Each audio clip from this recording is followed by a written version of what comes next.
Our national debt has now reached $35 trillion. So we've gone up $1 trillion in like 6 months.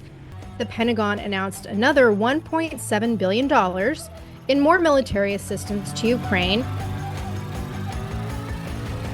I'm Stephanie Keith. And I am Tara Manjekovic, and we are unapologetically outspoken.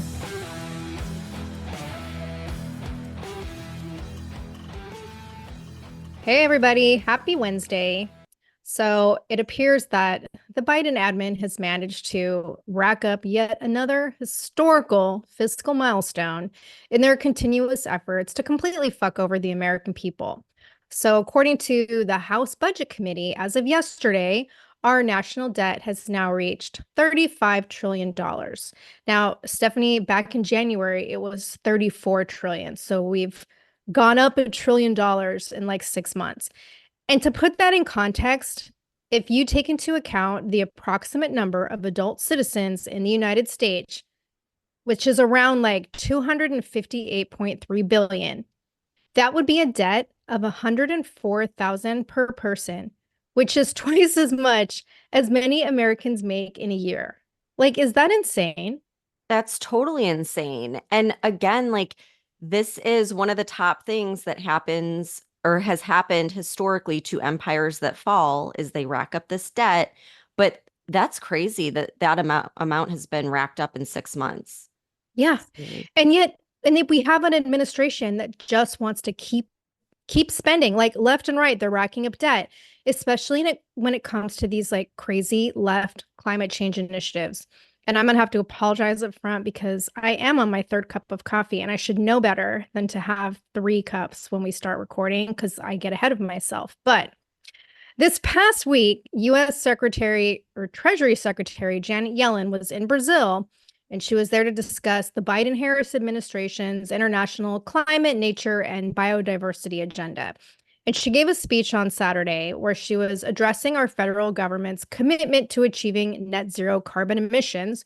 And she talked about this need for a $78 trillion, 78 trillion, yes, trillion dollars worth of financing through 2050.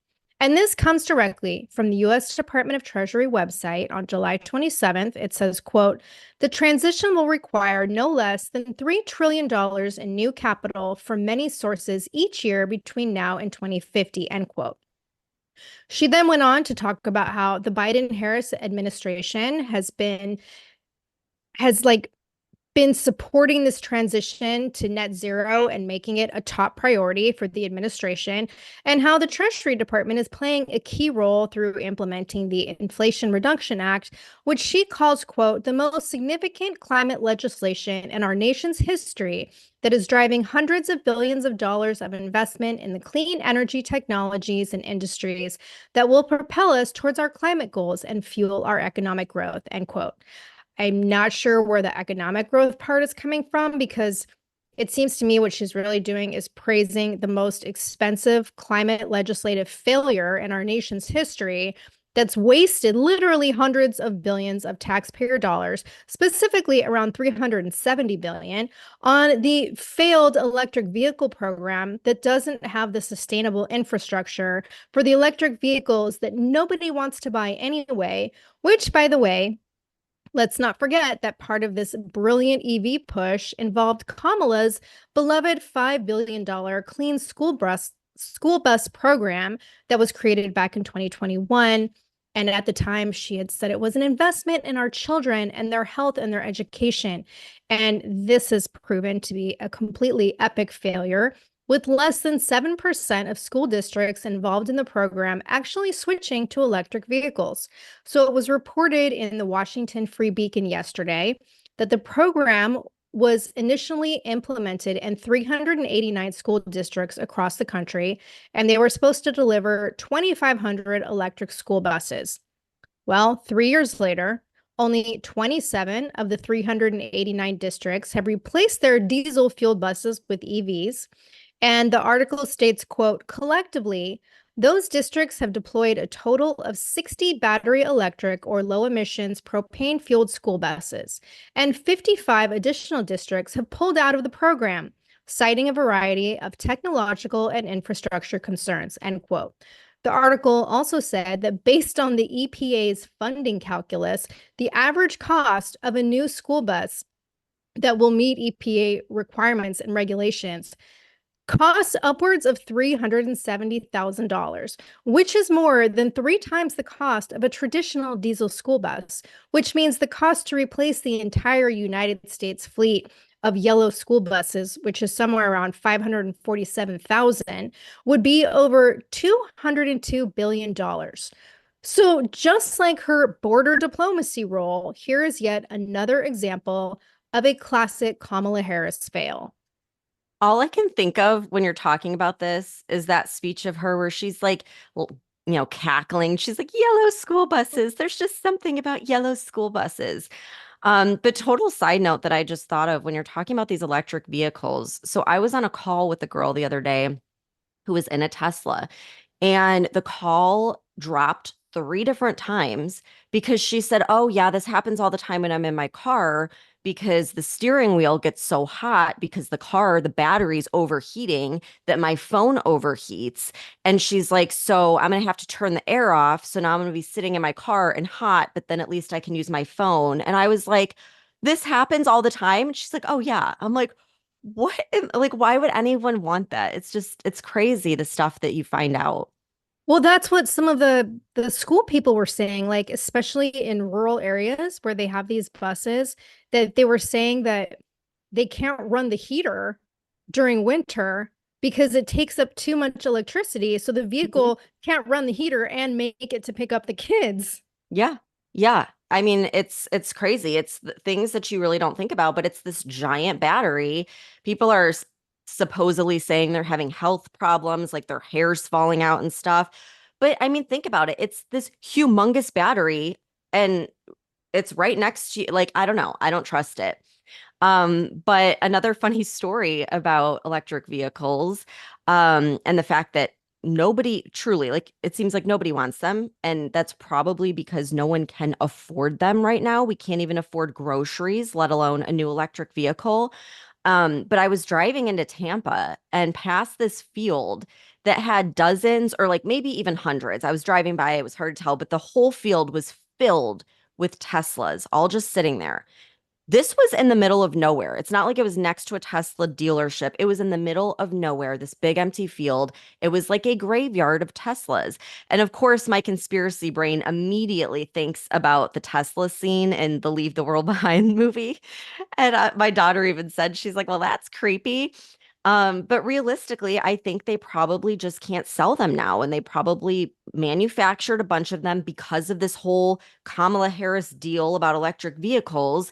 But now they're stuck with them because no one wants to buy them and no one can afford a new vehicle right now due to inflation. So now there's just graveyards of brand new Teslas just sitting there.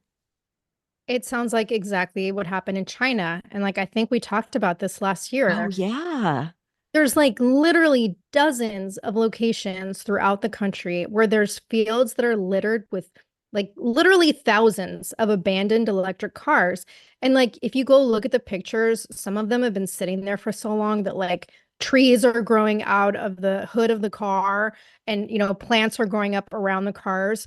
Like go online and look at them because it's totally creepy. And it's like you said, it's basically just an electric vehicle graveyard. And they can't get rid of these cars and the batteries because of the environmental regulations. So, what a fucking waste.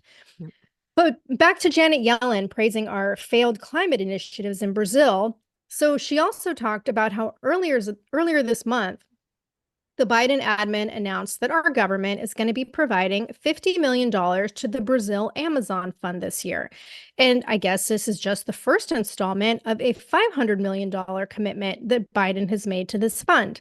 And she praised the Partnership for Global Infrastructure and Investment that Biden and the G7 launched back in 2022, which they have since spent, quote, tens of billions of dollars in investments on, end quote, and have committed the United States to billions more in spending in the future. She said, quote, our ambitions at home are matched by our ambitions abroad. We know we can only achieve our climate and economic goals if we lead efforts far beyond our borders, end quote. See, this is where I think Trump's America First message and the whole drill baby drill that he keeps saying is winning over voters. I think the average American is really sick of seeing us send money to other countries for nonsense like this when most middle class families are having trouble just affording rent and mortgage or groceries, like basic expenses. And I posted a video on TikTok. It was just basically like a rant. Because my husband and I were talking about it, and I just was like, when Trump was president, we were constantly doing house projects, we were upgrading things. We had so much in savings, we had to like really learn how to invest. We bought luxury vehicles, and I never ever had a second thought about the price of groceries. I never like worried about it, didn't keep me up at night. And now, in less than 4 years, it's like we went from that to getting rid of the luxury cars, buying used cars, no house projects, no investing. Like, my God, that's a joke. And being terrified at the total at the grocery store. And so anyhow, like it was just a rant. And that video went viral. It's currently around 250,000 views and thousands of comments, 99% of which are from people saying, same here. And I think that is why it went viral because it resonated. Like, this is what people are thinking about right now.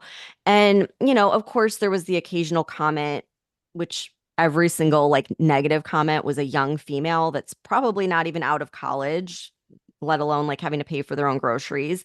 And they're saying how I'm selfish or how Trump just inherited a good economy from Biden or from Obama. And like this economy under Biden is actually Trump's economy and just like nonsense like that. But then you would have dozens and dozens of people chiming in and telling those people like this is not the case. Life was absolutely better under Trump.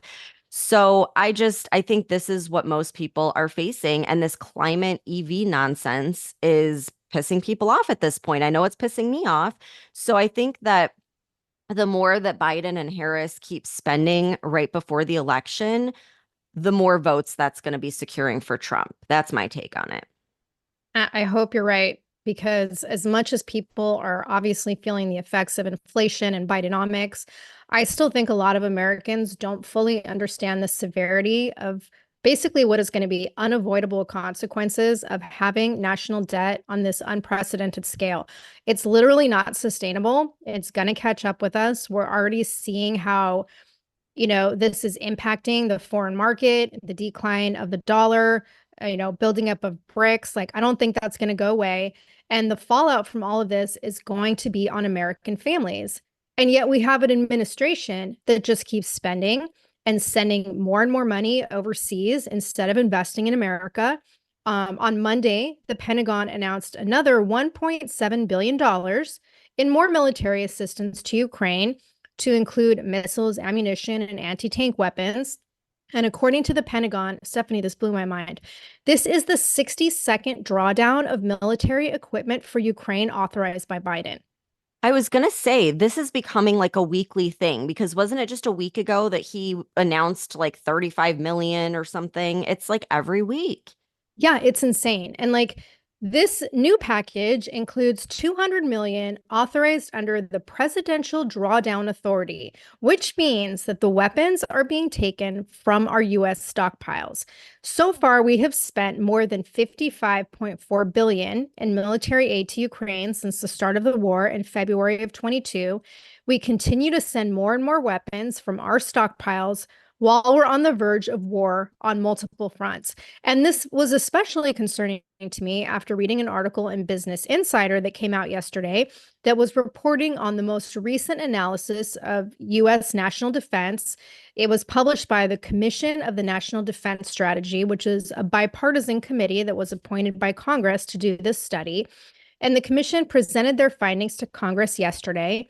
And as we've been saying for the last couple of years, they are basically like urgently warning that the United States is unprepared for a sustained conflict with Russia or China. They said we are facing, quote, the most challenging and most dangerous international security environment since World War II, end quote. The report specifically addressed our ammunition stockpiles. And it said the Pentagon could deplete our munitions within 3 to 4 weeks. And some important munitions, like anti ship missiles, could last just a mere few days. And according to the commission, the United States doesn't have the capacity to meet national needs, like our own country's needs in peacetime, much less if there's a war. And the report stated, quote, U.S. industrial production is grossly inadequate to provide the equipment, technology, and munitions needed today, let alone given the demands of great power conflict, end quote. The article continues and talks about how the review further stressed that the United States public is largely unaware of the threats to our country and its allies, and that most Americans don't understand how major war stands to affect every aspect of our lives, from water and power supplies to internet services. And like, I do not support the military industrial complex, but I do support protecting our own fucking country and our own borders. And I do think as I've said many, many times, our military is weak as fuck. We're focusing on all the wrong things. We're focusing on what the military industrial complex wants to send all our money to foreign fucking countries. But I find this terrifying, Stephanie, that like we are so woefully unprepared, and yet we are currently in the middle of multiple conflicts going on, and we continue to just send money to other countries and do nothing to protect ourselves. I know. And I don't know how they can say all of that, but then keep sending money everywhere else. Like, where's the miscommunication, or is this intentional? Because again, I think Biden's compromised. But yeah, like you're right, it's on multiple fronts. It's not just Ukraine that we're funding. And now things are heating up even more in the Middle East after Hezbollah attacked a field that killed 12 children inside Israel. So, of course, Israel retaliated with a strike in Beirut, which is the capital of Lebanon. So, they said that the strike was targeting the Hezbollah commander that was responsible for the strike on Israel. But the fear, of course, now is that it's going to lead to a wider regional war now that Lebanon is involved. And then, that could then involve Iran. And then next thing you know, the US.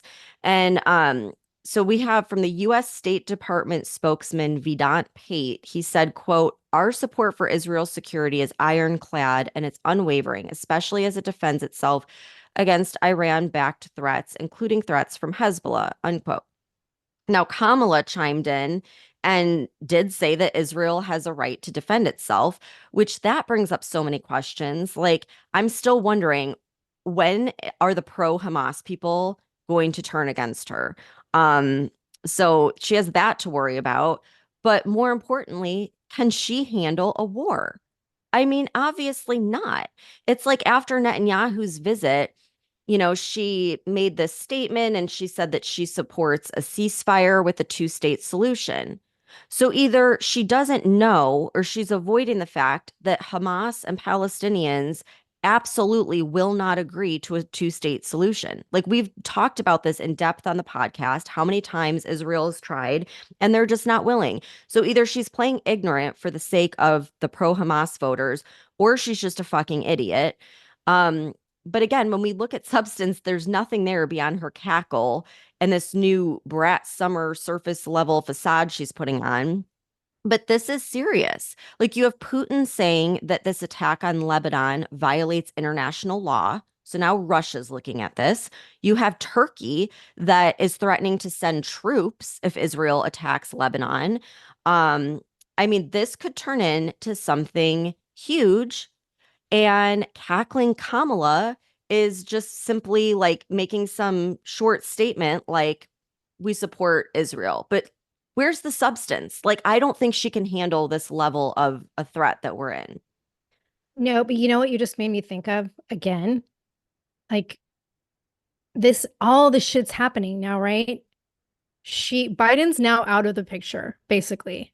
Mhm. She is I mean, we really haven't heard much from Biden in the last few days other than his, desire to completely redesign the Supreme Court. But we haven't seen much of him, and all we're seeing is Kamala. Like, she's clearly the Democrat nominee at this point. We have all this shit going on. What's to say we don't let this just continue and continue and continue. So we're in a full-blown fucking war before the elections. And then she's already technically like the acting president, because how easy is it at this point for them to say, wow, Biden's gotten so bad, we can't even let him finish out his term. So Kamala's going to step in. And then here comes the we're not having elections. Hmm. The country's on lockdown. Where, you know what I'm saying? Like Oh, exactly, absolutely. exactly what happened in fucking Ukraine. Like I can totally see that happening here in the next couple of months. Yeah. Oh, I agree. Like, I still am thinking they're going to find a way, and that would be an easy way because it sure seems like this is intentionally leading us towards war. I mean, it's just absolutely crazy. And like, speaking of the election, big tech is, again, no surprise, in full force censoring people that support Trump. So there's this guy I follow. His name's Jordan Crowder, and he's not even like a political account at all. But he did post a photo of Trump with his fist in the air after the assassination attempt, that like iconic photo that we see everywhere. And he posted it on Instagram. Instagram gave him a strike on his account and said that it was spreading misinformation and that it was an altered photo. And therefore, his account is penalized and the photo won't be shown to more people on Instagram. And I mean, my this is an iconic photo. It's been on every news platform. It's posted all across the internet. It's absolutely a real photo. People like myself saw it unfold live, yet they're censoring it and saying it's misinformation. And then on top of that, you have Elon Musk that showed a screenshot of the Google search engine censoring Donald Trump as a search option. So, like, you know how when you go to type in like Trump and you're typing in like, Donald TR, and then it'll like give you suggestions. Instead of pulling up Trump, it gave options for Donald Duck and Donald Reagan. So it's like, of course, people started posting this all over the internet and Google fixed it. They did fix it. I checked because I mean, everyone was outraged by this. But then Elon Musk continued to call out the MSM on X, and he reposted this compilation video of like all these mainstream media outlets parroting the same exact script, which we've done a lot of those types of videos. And he wrote, quote, "They should mix up the propaganda more. This is way too obvious," end quote. Like he's just calling it out. And that's the thing, though. It's been obvious. It's been obvious for years, and they don't even try to hide it anymore. They're pushing propaganda, they're censoring the right. They don't try to hide it. They keep doing it. And why? Because no one is stopping them. No one's holding them accountable. So aside from a billionaire buying Twitter, it just continues and there's no accountability as usual. Yeah. And like not only was Google censoring searches of Trump, but it was apparently also redirecting people to news articles that were favoring or praising Kamala. Like this is beyond propaganda. This is 100% an election interference. And I want to point out the absurdity of the excuse that was given by Google for Trump not showing up in these queries in the search function, because they said it was a company safeguard that prevents autocomplete from appearing on searches involving political violence. So yesterday, Google went on X and they posted, quote, "After the horrific events in Butler, PA, those predicted queries should have appeared but didn't. Once the issue was flagged, we started working on improvements and they're already rolling out," end quote. So like you said, it's been fixed, right? But they also blamed the issue on a software bug, which they said spanned the political spectrum and also affected searches for past presidents like Obama. Google stated, quote, "While our systems work very well most of the time, you can find predictions that may be unexpected or imperfect, and bugs will occur." Like, Stephanie, isn't it interesting that these, quote, bugs didn't occur until Kamala like became the elected Democrat nominee? Because I don't know about you, but I don't recall anyone pointing out that Trump's assassination attempt was being censored on social media for the first week after it happened. Like this did not start occurring until the MSM began pushing Kamala as the candidate. And I also want to point out that if it was a bug, as Google stated, why the fuck were Meta and Facebook users, which is a completely different platform, having similar problems? Like There were AI chatbots refusing to answer questions about Trump's shooting on Meta. Facebook was stopping people from sharing that iconic photo of Trump and flagging it as altered, like very similar to what you described with Instagram. And again, Meta and Google are separate companies. And didn't we just have Mark Zuckerberg come out and say he wasn't going to Mm-hmm. have Yep. any political influence on his platform? Yet Meta gives a similar excuse to Google and they blame the problem on a bug. And they posted, quote, our systems were working to protect the importance and gravity of this event. And while neither was the result of bias, it was unfortunate. And we understand why it could leave people with that impression, end quote. Like, no, that was not unfortunate. That was purposeful. And I'm sorry, but anyone who doesn't see that the media is once again censoring content that doesn't go with the left's narrative is a fucking idiot. Yeah, I know. And it's like, are we supposed to ignore the last, what has it been, 8 years that people have been censored on the right?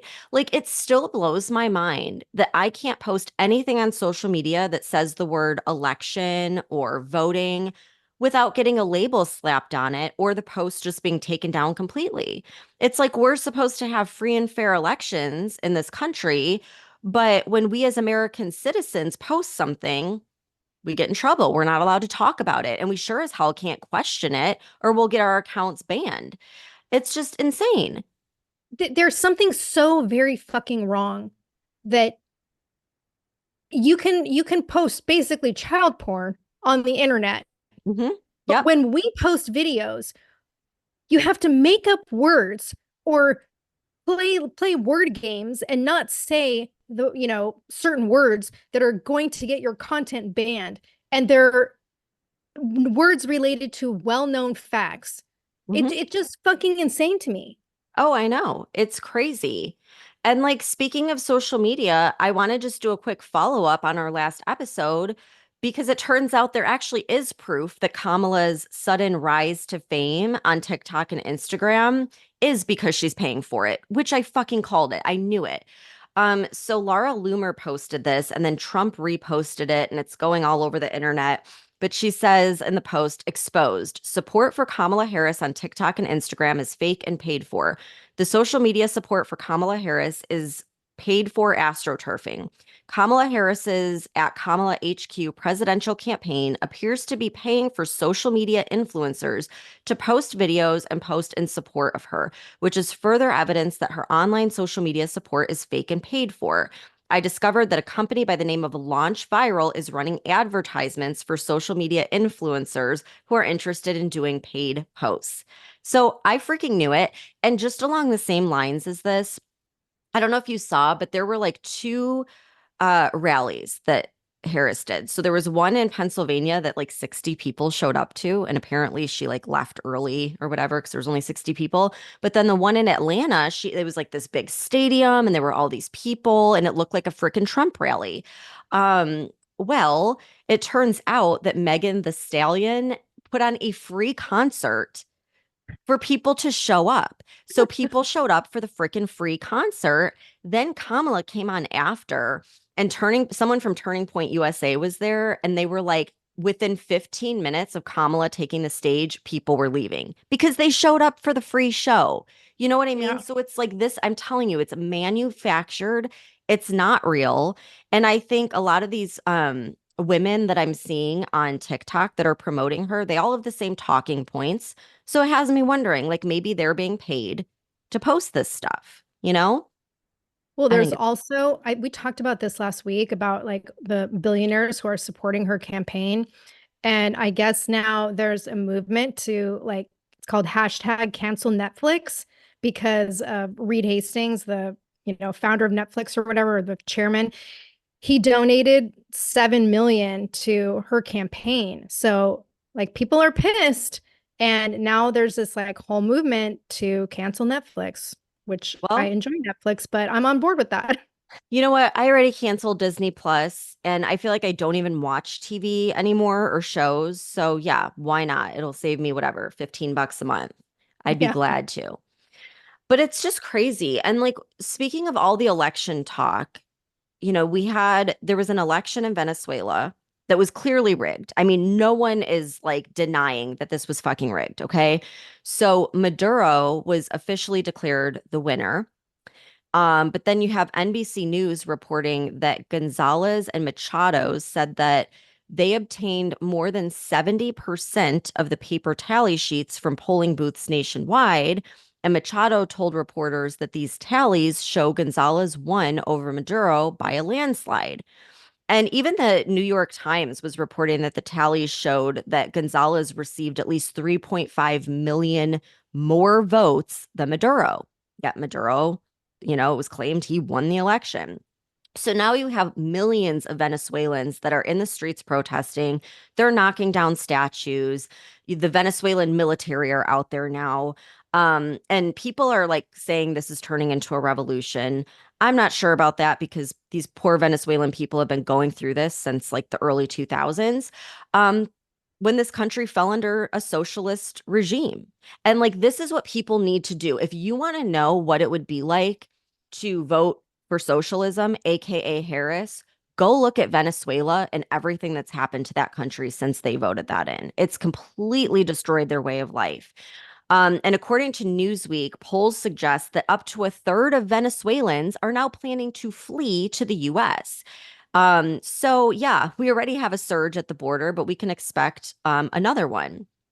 So let's see what Kamala says about this whole thing. She posted on X, quote, "The United States stands with the people of Venezuela who expressed their voice in today's historic presidential election. The will of the Venezuelan people must be respected. Despite the many challenges, we will continue to work towards a more democratic, prosperous, and secure future for the people of Venezuela," end quote. What a fucking word salad. Um, and the Venezuela, like there's people that fled from Venezuela that are posting her reaction on TikTok and they're just livid. I'm sorry, but what is she planning to do to work towards a more democratic, prosperous, and secure future for the people of Venezuela? Are like We don't know. We don't know because she never has a solution. She has no policies. There's people that are saying, and go, everyone listening should go do this. Okay, you know how if you go to Trump's website, it's Project 47. There's 47 things he's going to do immediately, policy wise. You go to Kamala's website, there's not one freaking policy. Not one policy listed. All it is donation. She stands for nothing. She gives a word salad like KJP. Um, and it's like, I'm sorry. It just, I feel like reading that she's saying that this election was the will of the people. It wasn't. Like their vote isn't counting. And yet she doesn't come out and say that. Like it's just, it sounds almost like she's saying, okay, Maduro won. Like we have to respect that. Right? it's not like Venezuela is its own fucking country. Like Yeah. what are we going to do? I mean, other than what we do traditionally, which is impact, foreign elections through CIA election interference, which we more than likely did with this fucking election. But my point is like, what are we going to do to fix it? Like, what a stupid fucking comment. Well, and what has she done in the past? She was the border czar that was supposed to look at the root causes. And guess what? Venezuela, that was one of the countries she was supposed to fix the root causes for. Oh, and so is Guatemala. And guess what? They're now saying that Harris and Biden are human traffickers. So we now slap sanctions on them. Like the whole thing is a joke. And so she posts that. And I mean, I took it as that she's like basically trying to act like this was a free and fair election and the will of the people. But then you have our Secretary of State, Antony Blinken, that says, quote, "We have serious concerns that the result announced does not reflect the will or votes of the Venezuelan people. It's critical that every vote be counted fairly and transparently, that the electoral authorities immediately share information with the opposition and independent observers without delay, and that the electoral authorities publish the tabulation of votes. The international community is watching this very closely and will respond accordingly," end quote. So I feel like he basically just said the exact opposite of her, that this was not the will of the people.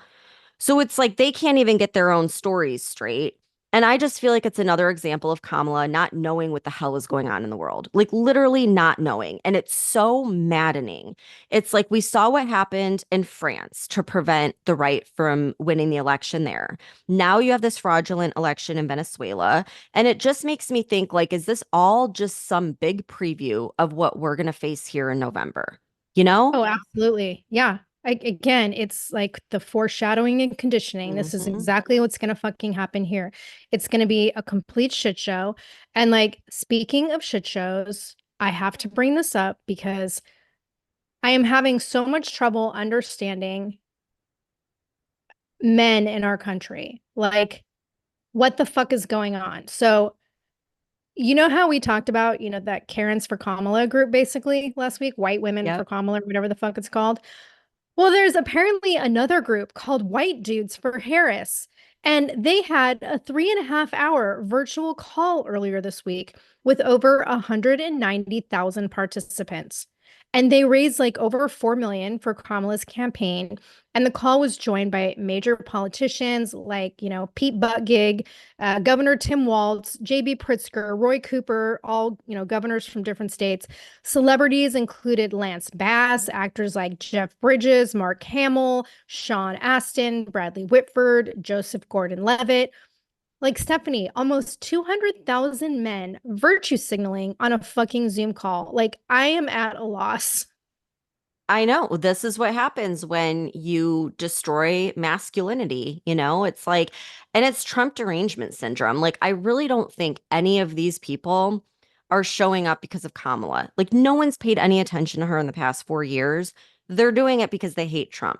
It's Trump derangement syndrome. That's my guess. Yeah, I guess like Jeff Bridges made some comment like it would be so cool to have a woman president or something stupid like that. Like it just I'm just blown away at how much idiocy is in our country. But I do want to point out one last thing because you just made me think of it when you mentioned Project 47.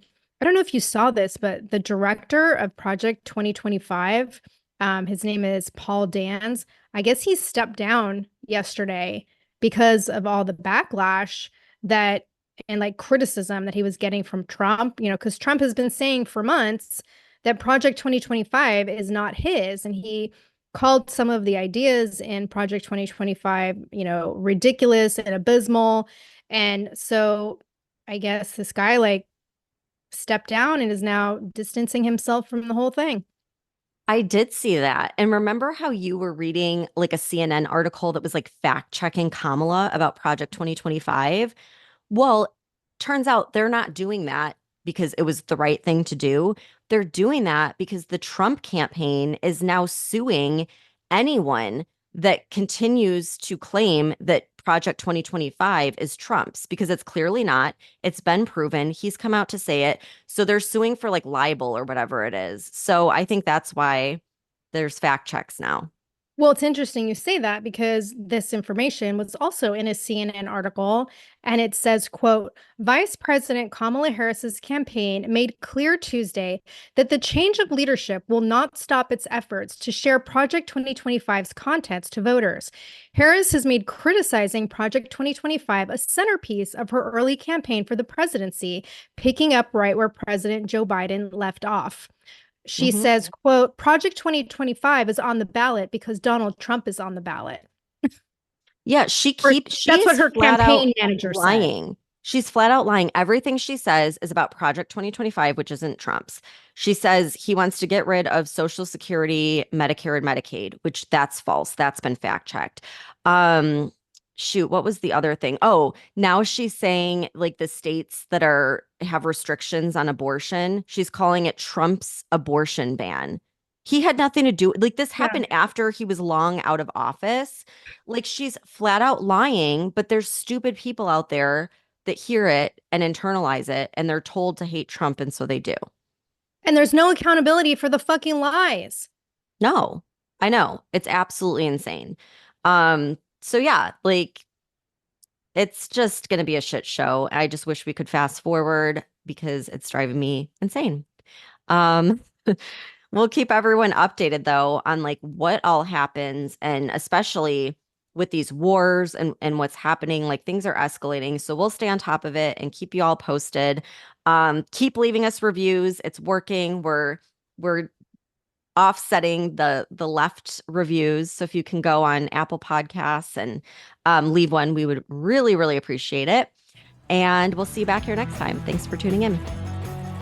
If you're sick of all the crazy shit going on in our country and you want to express your support and patriotism for the show, head on over to our Etsy store at UO Patriot Chicks and check out our new stickers. The link can also be found on our website. If you love the show and you want exclusive episodes, support the podcast and join the conversation by becoming a member of our Patreon community. We'll be posting weekly member-only podcast episodes and content that isn't available on the weekly podcast. Every Patreon member will also get a free Unapologetically Outspoken sticker and updates about our new sticker release before they're made public. And be sure to follow us on TikTok at Unapologetically Outspoken. And if you haven't done so already, please rate and review the podcast. The more you support us, the more people we can reach. So help us spread the word.